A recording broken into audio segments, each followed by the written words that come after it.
Gotta hand it to Nikki Haley and the Colorado Rockies, because it takes courage to show up over and over again knowing you're going to lose. She came to Colorado today, even though the state Republican Party took her money to get on the primary ballot, then gave her the finger, tossing out its neutrality rules to endorse Donald Trump early. And you gotta hand it to politics guy Marshall Zellinger, who was there to ask Nikki Haley the awkward, obvious question. Heck, I asked twice. She had to pay $40,000 to the Colorado GOP to be allowed on the primary ballot, and the Colorado GOP repaid Nikki Haley by endorsing Donald Trump. That's where we began our one-on-one interview. Did you have any conversations with Chairman Dave Williams since that decision by the Colorado Republican Party? No, but this is a pattern that we're seeing that's happening across the country. I mean, we are seeing a split in the Republican Party where it has become more about Donald Trump than it's become about the country.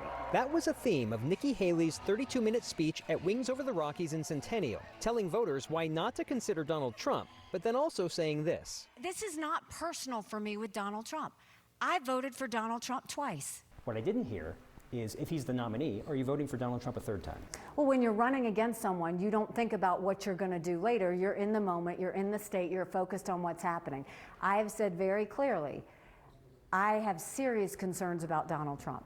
I have more concerns about Joe Biden. Even in our one-on-one, she would not say if she would vote for Trump again, since she's still running. Notably absent from Haley's rally today, elected Republicans in Colorado. The closest we saw was former Colorado Springs City Councilman and former Secretary of State Wayne Williams. What does that say to you, that no current elected state Republican was here to support you? We don't try and get the political class. That's never been anything I've done in my entire career. I've always focused on real people, on regular people. Regular people like Republican voters Floyd and Ann. I supported Donald Trump, but he's scaring me now. I prayed for the Secret Service to take his phone away. God did not answer my prayers. Ann even told me, hell no, when asked if Trump would be her fallback. But even Haley would not tell me that. You spent about 10 minutes on why people shouldn't vote for Donald Trump.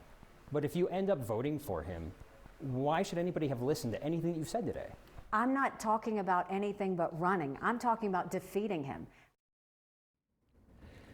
I did see a notable Republican here, not an elected Republican, but a notable one, and I asked that person why they thought elected Republicans were not here at Wings Over the Rockies. That person told me that they were likely fearful of Trump, even if they don't support him, that if they're in a safe Republican district, they would be afraid of getting primaried by another Republican, a Trump Republican, if they were seen here supporting Haley. Kyle. Fear is really a good, healthy thing, I think, to have in our politics, especially when it crosses the line into people having physical fear, not just maybe for their jobs, but for their physical safety. Marshall Zellinger, thank you.